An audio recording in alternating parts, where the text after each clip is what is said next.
Shabbat Shalom. There are journeys we take that stay with us forever, and I just returned from such a journey. And by just, I mean that yesterday I was in Israel.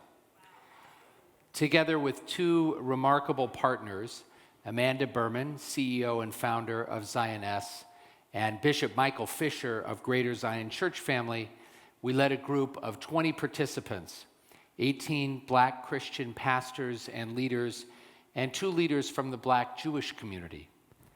From the very first day, we knew we were not simply running a tour, we were on a sacred mission.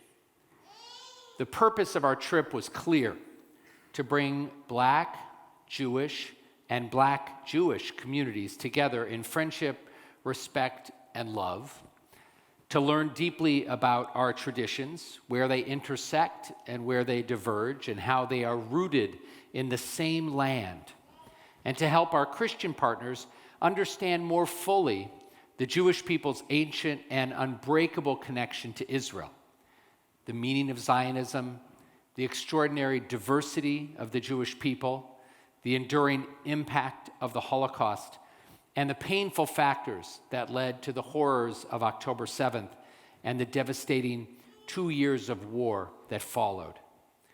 We visited the Kotel and the City of David, the Dead Sea, and the baptismal site of the Jordan River. We went to the site of the Nova Festival. We went to Kibbutz Kfar Aza, Kfar Nahum, the town on the Galilee where Jesus lived for 17 years, Yad Vashem, and Mount Carmel, where the prophet Elijah declared God's unity and power. We studied, we prayed, we sang, we danced, we rejoiced, we cried, we listened, we broke bread at unforgettable meals, including a deeply meaningful Shabbat dinner, and we opened our hearts to one another. Then came the final day of our pilgrimage, yesterday, the moment when everything we had learned and witnessed came together. We drove to the Armon HaNatziv promenade, overlooking the old city of Jerusalem, which was just about a half a mile from where Jacqueline and the girls and I lived when we were in Israel in our time in Jerusalem. And we went to this place to experience the Sigd. It's a word you might not have ever heard before, but I'm going to talk to you about it tonight. Our special guest for the day is named Ashagar Araro, and she explained the meaning of this holiday.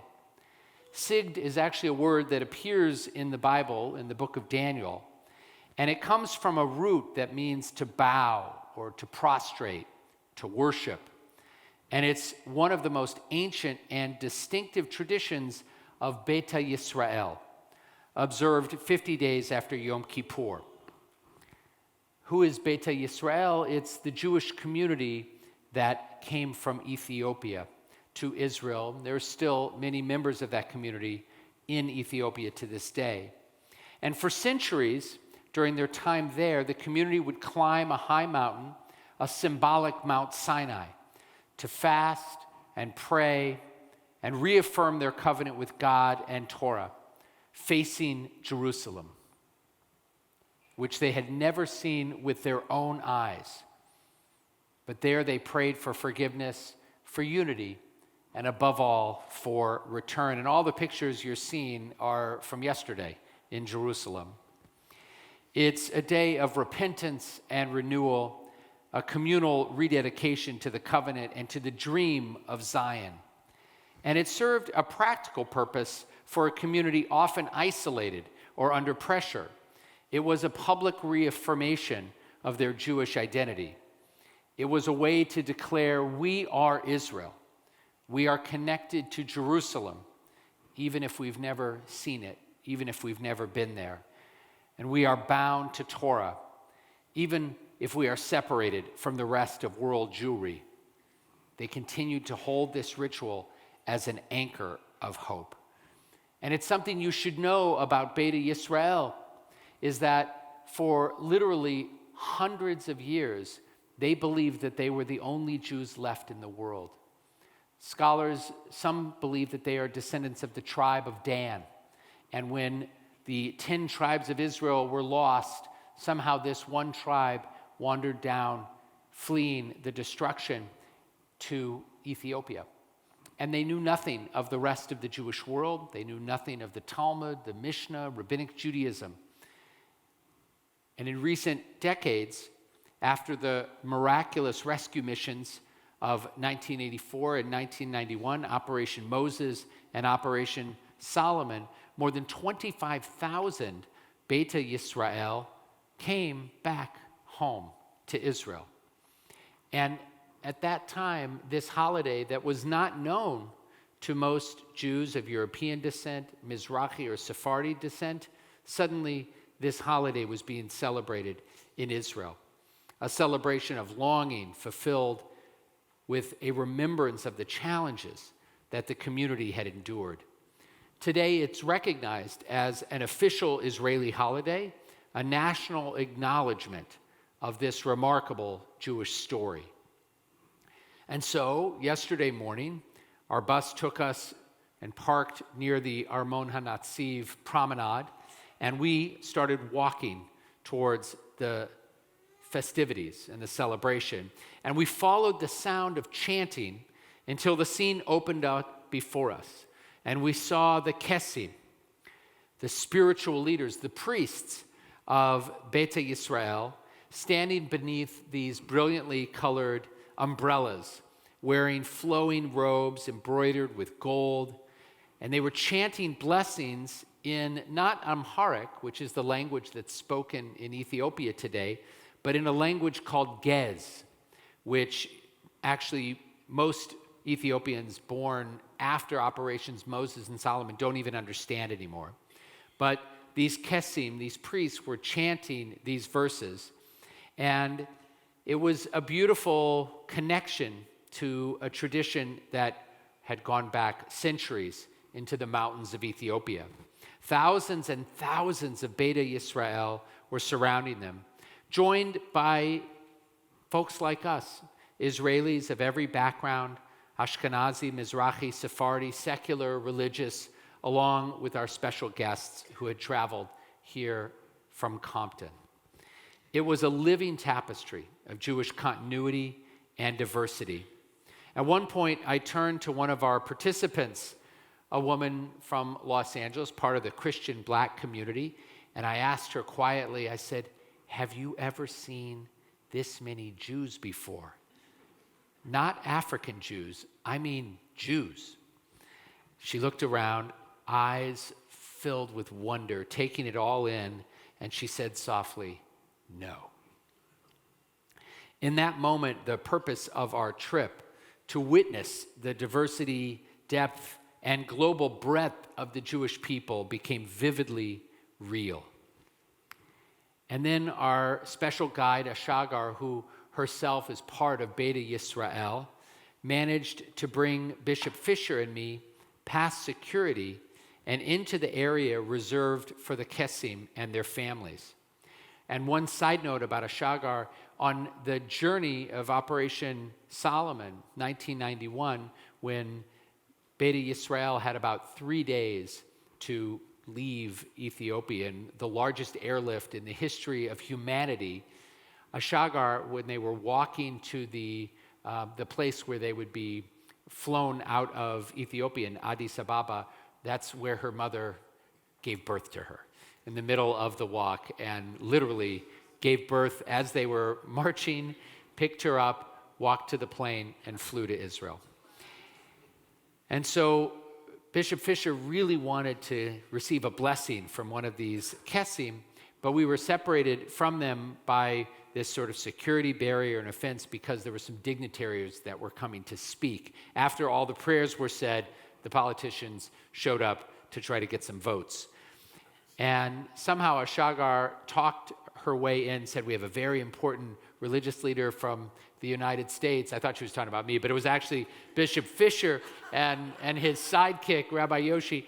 And we went, and we actually got to come and meet one of the most highly respected of the Kisim. There's about 75 of them in Israel today. And there he placed his hands first on Bishop Fisher's head and offered him a blessing in Hebrew, which we translated for him afterwards. And then he offered a blessing for me. And he ended with a prayer that we would merit to celebrate together again in Jerusalem next year. And it was very sweet because at the very end, he gave a kiss on each of our heads. It was a moment of profound grace. And after we left, there was a line of people who were asking for the same type of blessing. As we were walking back to the bus, a small, touching moment followed. Some of the children, the Beta Yisrael children, heard us speaking English. And one of them came up to me and asked if the black members of our group were also from Ethiopia. They saw themselves reflected in our group. A simple question that said so much and touched our group in such a meaningful way. And yesterday reminded me really of a teaching from our tradition that captures the heart of our trip in some ways. In the Midrash, we learn Shivim Panim BaTorah. There are 70 faces to the Torah. And by this, our sages meant that Torah cannot be held in a single meaning or a single worldview. It speaks in many voices, and it reveals truth through many lenses, and it's enriched by the diversity of those who study it. And in fact, a teaching about this teaching says that there are 70 faces of Torah for each and every individual Jew. So it becomes exponential. That's just for one Jew, there's 70 ways of reading any verse, and now multiply it by all of Am Yisrael. But it's a teaching not just about interpretation of a text. It's not just about ideas. It's also about people. The Jewish people has at least 70 faces.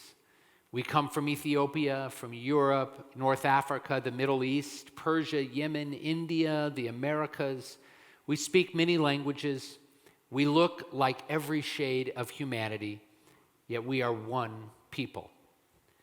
Standing at the Sigd, hearing prayers rise in Ge'ez and Amharic and Hebrew, and seeing tens of thousands of black Jews celebrating alongside Jews of every background, that Midrash really came alive.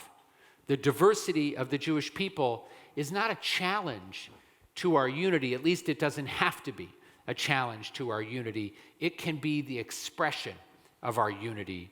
It is what Torah is supposed to be. And this, I realized, was what our trip was truly about. Strengthening bonds across communities, learning each other's stories and faiths, understanding Israel not as a headline, but as a home, and seeing the Jewish people not as a single story or a single worldview or a single way of interpreting Torah or understanding the world, but as a global tapestry woven over millennia. I want to conclude with one last reflection. As our day at the Sigd came to an end, I thought of that name that Jews from Ethiopia call themselves, Beta Yisrael. Beit is related to the word Bait, house. So Beta Yisrael is the house of Israel. In a deep sense, our group on this trip over the last 10 days became part of that house. Because before the trip, Bishop Fisher told Amanda and me that this journey, as he put it, would be a wrestle with history, with narratives, with what people had been exposed to online and in their algorithms on social media. And he was right. On this trip, there were moments of struggle and moments when we really had to stretch to hold complex truths. But the Torah teaches that the name Yisrael comes from wrestling. Jacob wrestled through the night and received a new name at dawn. We're going to read that story in just a few weeks. To be Israel is to wrestle, to seek truth, to struggle towards blessing. And so all of us, black, Jewish, Christian, became part of that sacred wrestling with the past and the present, with faith and with fear, with questions that have no simple answers. We wrestled because we care so deeply about our traditions, about our faith, and increasingly in our time together about one another. Standing at the Sigd, surrounded by a community that preserved its Judaism through centuries of struggle and oppression and hope, we were reminded that wrestling is not a sign of doubt. It can be a sign of faith. And on that hilltop overlooking Yerushalayim, we glimpsed the 70 faces and more of Torah, each one essential, each one holy. May we carry that vision forward toward justice, toward peace, toward hope, crying out together as Beta Yisrael does, actually every single day as part of their traditional prayer, L'Shana Haba'ah B'Yerushalayim, next year, O God, in Jerusalem.